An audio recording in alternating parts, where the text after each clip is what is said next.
Welcome to our latest MordorCast. Today we are reviewing The Hobbit, An Unexpected Journey Chronicles, Art and Design. A book created by the folks at Weta and compiled by conceptual designer Daniel Falconer. These books follow in the footsteps of the Art of the Lord of the Rings books written by Gary Russell for the first trilogy of films. These books, which chronicle the design of the Hobbit Films, were taken in-house by the Weta Publishing team. They have produced a sumptuously designed art book that celebrates and showcases the creative vision of Peter Jackson and the talented teams he has pulled together to make these films. The first impression of the book is its unique shape and size, along with the tactile experience of touching the embossed cover that feels like leather and the gold imprinted circle with the Hobbit logo. Absolutely wonderful. Inside, the first thing we find is a fold-out version of Thorin's map. It's nicely tucked into the front binding, which is then, of course, opened up to reveal the map we have all come to know and love.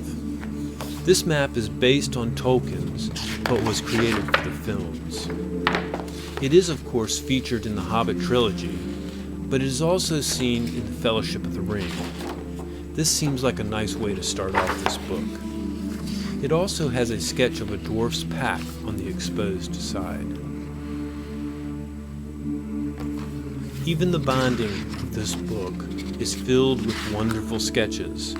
The pages have a nice satin finish that feels good to the touch. Not too slick, nor is it just a flat, matte finish. These pages will hold up to years of reading and viewing and enjoying. I want to jump now to the end of the book and show you the fold-out burglar contract, complete with signatures and a red seal. It details each part of Bilbo's contract and the design process used to create it. Of course, we here at Mordor are interested in the darker side of Tolkien's world, so we will be taking a look at those parts of the book that focus on those areas, such as the trolls, and of course the section titled Over Hill, which features the high fells and the tomb of the Witch King.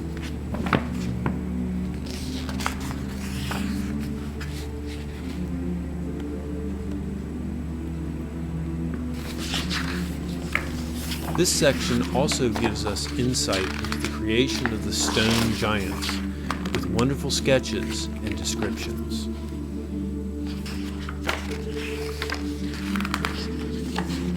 Here is the next section entitled An Underhill. This is a large section of the book devoted to Goblin Town. It features beautiful sketches and color studies of the dark and frightening goblin tunnels.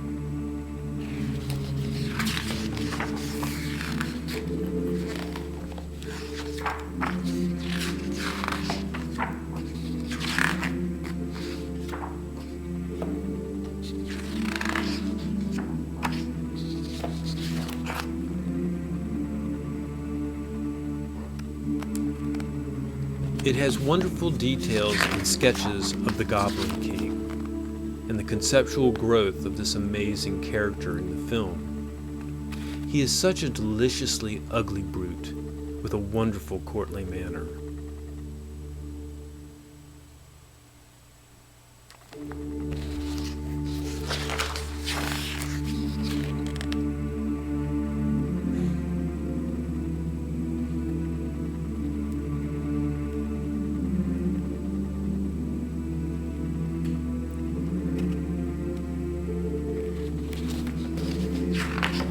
We're also treated to wonderful studies of the individual goblins, with lots of quotes detailing how the artist approached the creation of these ghoulish creatures that inhabit Tolkien's underworld. There were many designs created to populate the massive Goblin Town, with goblins such as Greena, the nasty evil henchman of the Goblin King, and the diminutive scribe who we all remember with fondness from the film.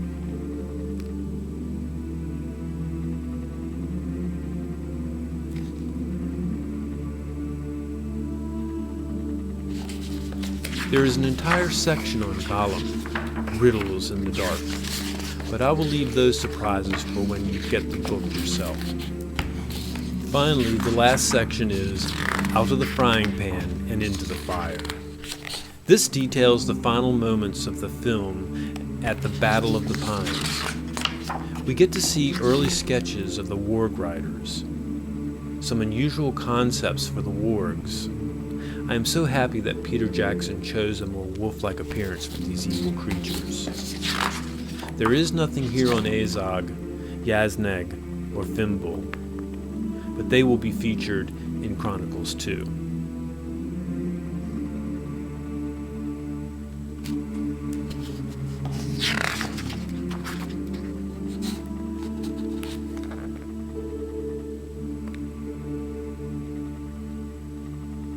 The final images are of the Karak, ingeniously shaped like the head of a massive bear creature. The Hobbit, An Unexpected Journey, Chronicles 1, is a beautifully designed and comprehensive book about the artistic development of these films. It is well worth the price and gets a 10 out of 10 stars in this MordorCast review.